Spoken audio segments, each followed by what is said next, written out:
The United States is not at war. The United States is war. Sora Han.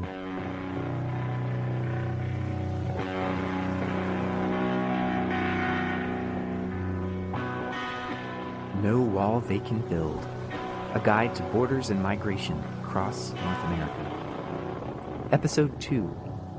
Defining Terms, the Aftermath, and the Travelers.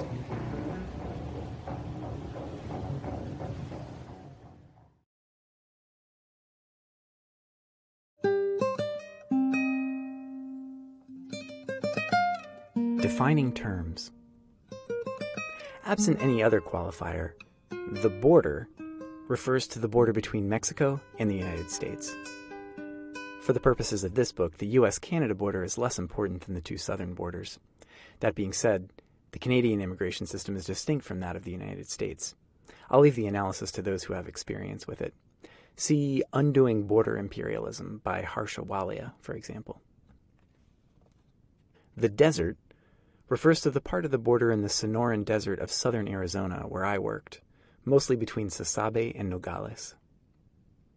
The construction migrants and refugees refers to people without American citizenship who cross the border in order to live and work in the United States, with or without the authorization or documents required under American immigration regulations. I'll sometimes collapse this to migrants or travelers.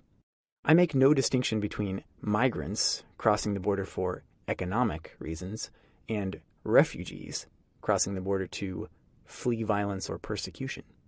In my experience, these are arbitrary categories, and most people's motivations are a combination of both. In many parts of the world, it's difficult to distinguish between poverty and violence or persecution in the first place.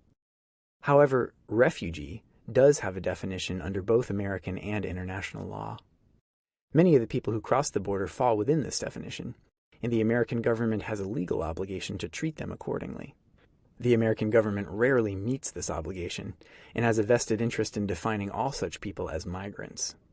Because of this, I believe it's important to bring the term refugee into wider use in the United States to refer to people who cross the border, despite the fact that it doesn't necessarily describe every person.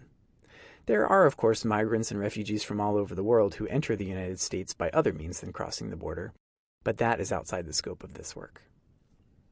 Irregular migration refers to migration that takes place outside the regulatory norms of the sending, transit, or receiving countries. Undocumented people refers to people who are inside of the United States or Mexico without the authorization or documents required under the American or Mexican immigration regulations. Obviously, these people possess documents, but no alternative phrase to describe the situation is in common use.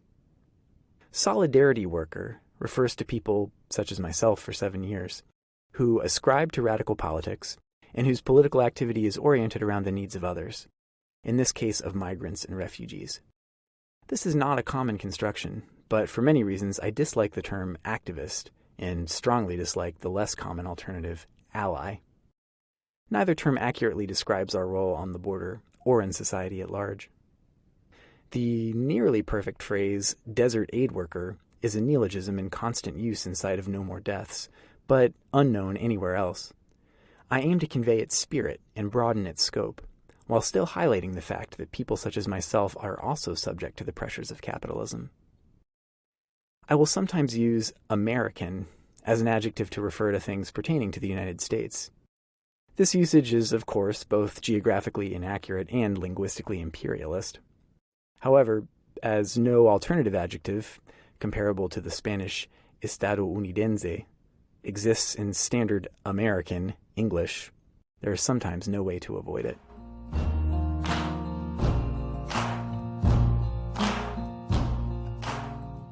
The aftermath.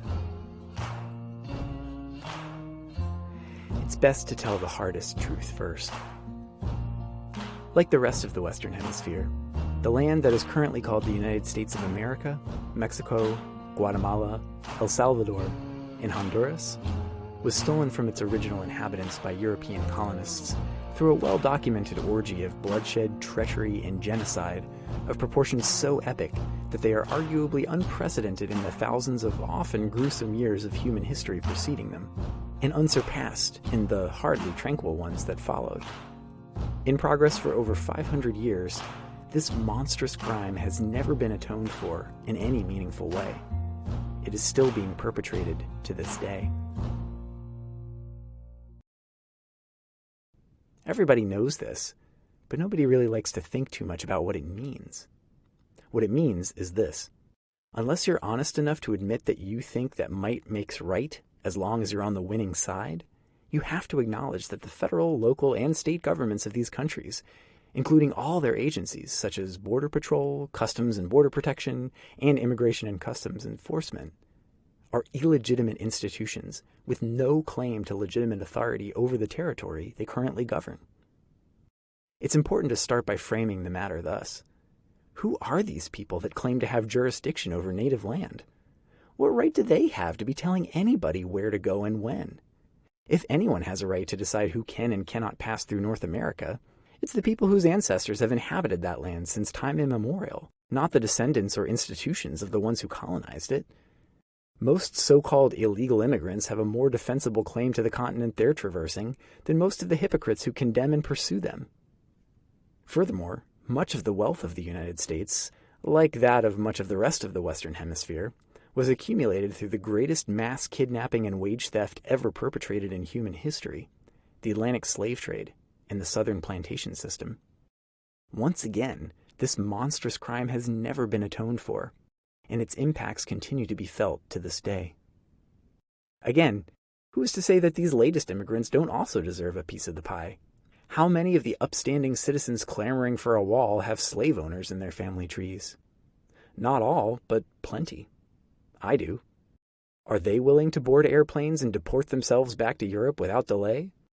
At least the people now crossing the border to better their station in life are willing to do the work themselves, rather than enslaving others to do it for them. For over 500 years, the central narrative of the Western Hemisphere has been the ongoing story of slavery and colonization, the theft of lives, labor, and land. The aftermath of this process shapes everything that has followed. It's impossible to understand North America without putting this front and center. There is a counter-narrative, too, just as old and strong, made up of countless stories of courage and resistance. I'll be telling some of those here as well. One day, my colleague and I drove way out into the middle of nowhere to drop water in the desert. 4 days later, it was time to check on it.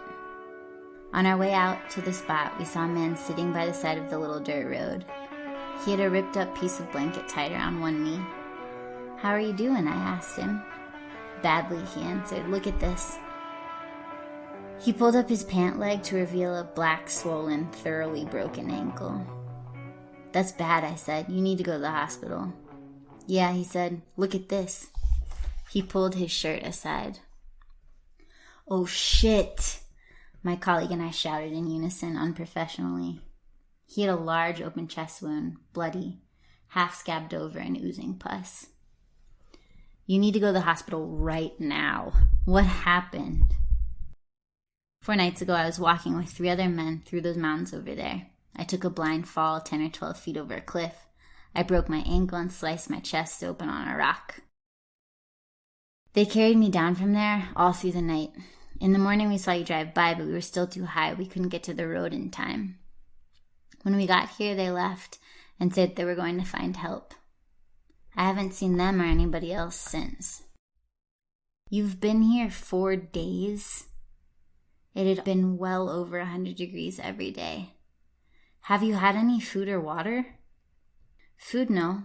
A couple times a day I crawled over to that pond. I didn't want to get very far from the road in case somebody drove by. There was a dried up cattle pond 100 yards from the road. At best an inch deep, mostly manure and sludge. There were about a dozen sets of drag marks where he had crawled between the pond and the road. We drove him to the ambulance. He was remarkably stoic about everything. I asked him if the bumpy road was hurting his ankle. No. Your chest? No. You didn't get sick from the bad water? I was sure that he would have died if he had. No, just call my wife in Dallas and tell her I'm alive.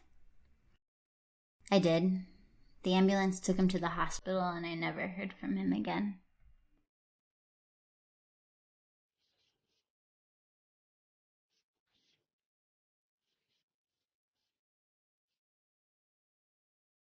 The travelers. The vast majority of the people who cross the border are citizens of either Mexico, most commonly from the southern states of Oaxaca, Guerrero, Michoacán, Veracruz, and Chiapas, or the northern triangle of Central America, Guatemala, El Salvador, and Honduras. There are some exceptions. While working in the desert, I met a few people from Belize, Nicaragua, and Peru, and more than a few from Ecuador, but far more from Mexico and the Northern Triangle. This is why I refer to the Northern Triangle rather than Central America. Far fewer Nicaraguans, Belizeans, Costa Ricans, and Panamanians go to the United States for work, and far fewer of those who do so cross the border in order to get there. What drives citizens of these countries across the border? Most people in the world, all other things being equal, prefer to live wherever their immediate families live. However, millions of people are pushed and pulled between Mexico, the Northern Triangle, and the United States by a combination of powerful forces. Most parts of this cycle cannot solely be defined as a push or pull factor, but are both at once. Taken individually, every story is different. Taken as a whole, nearly all the stories I've heard share one of three common themes.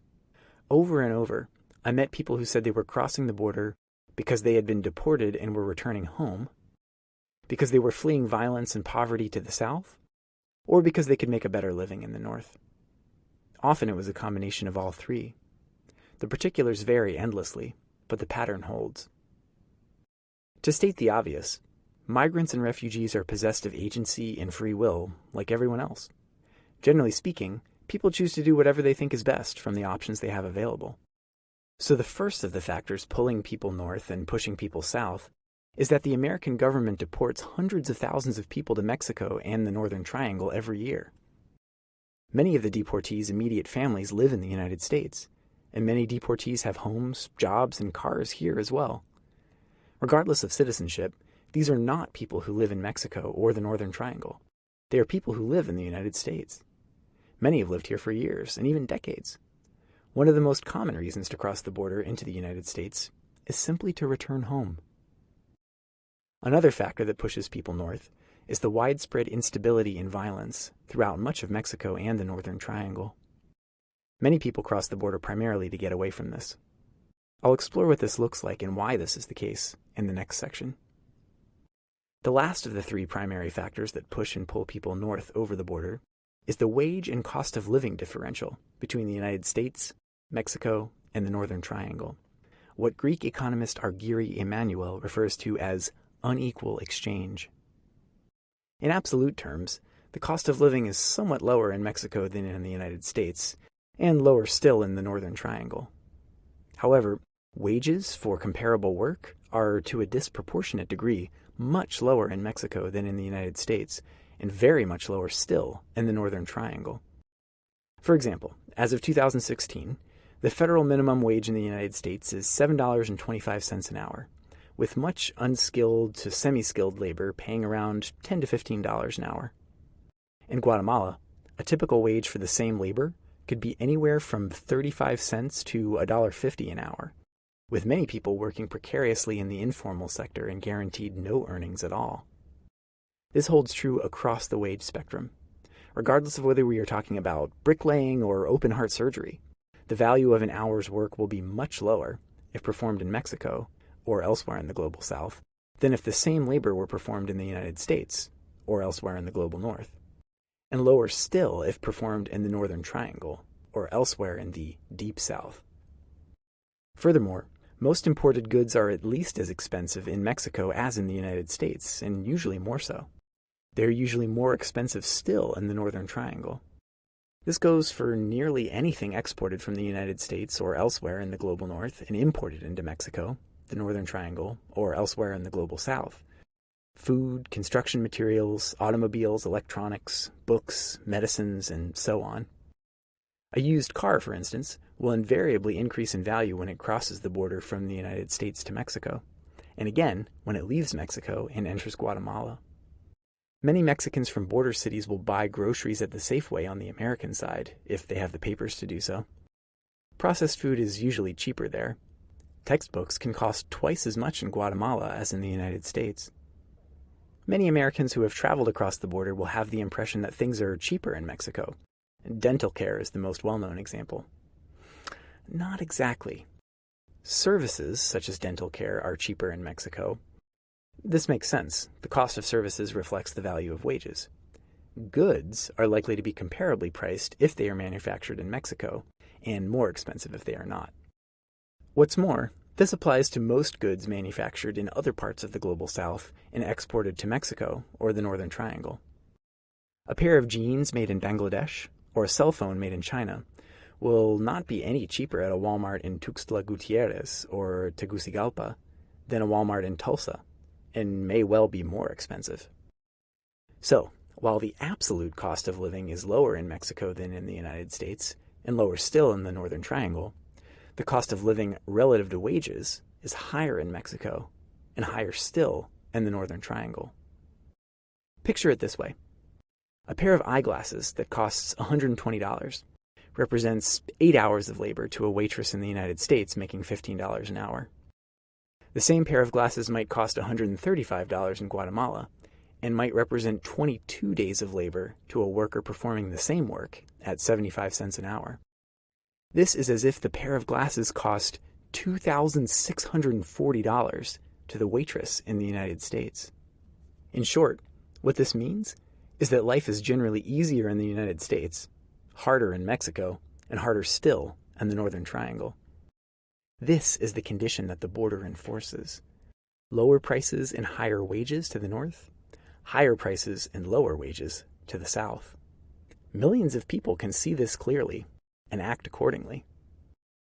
Now let's get into why this is the case.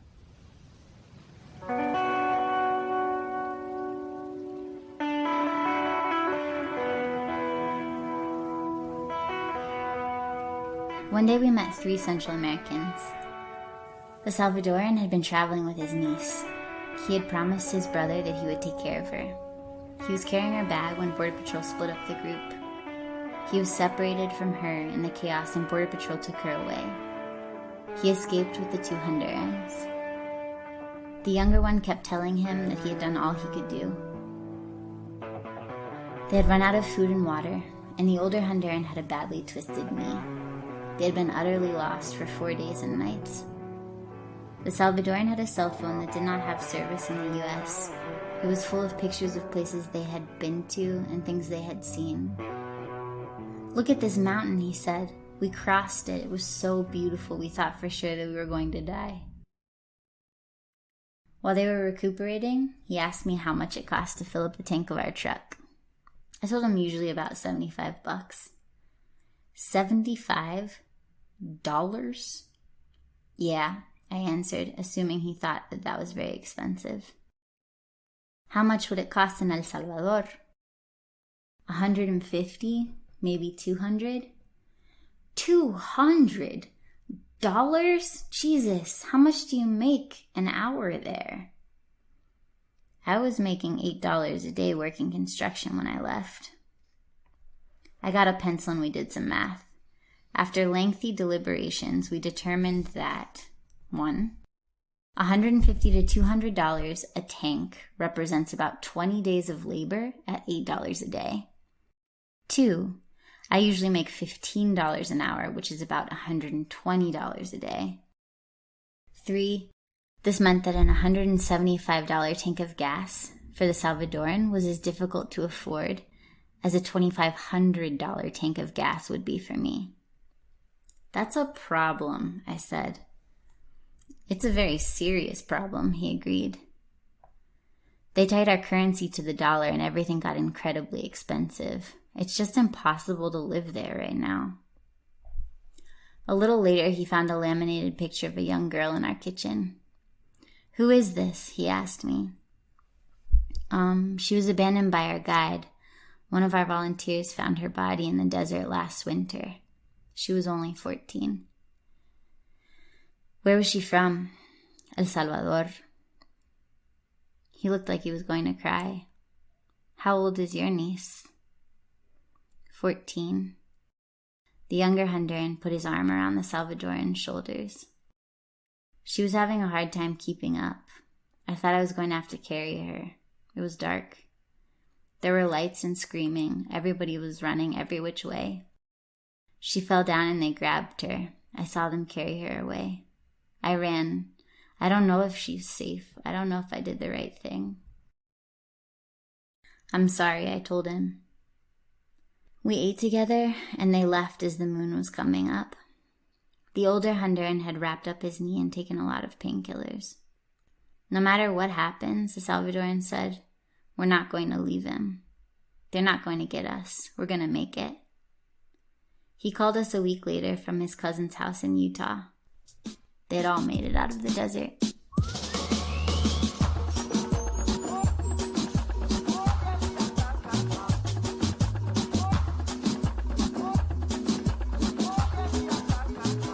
You've just listened to episode 2 of No Wall They Can Build, a guide to borders and migration across North America, published by the CrimethInc Ex-Workers Collective.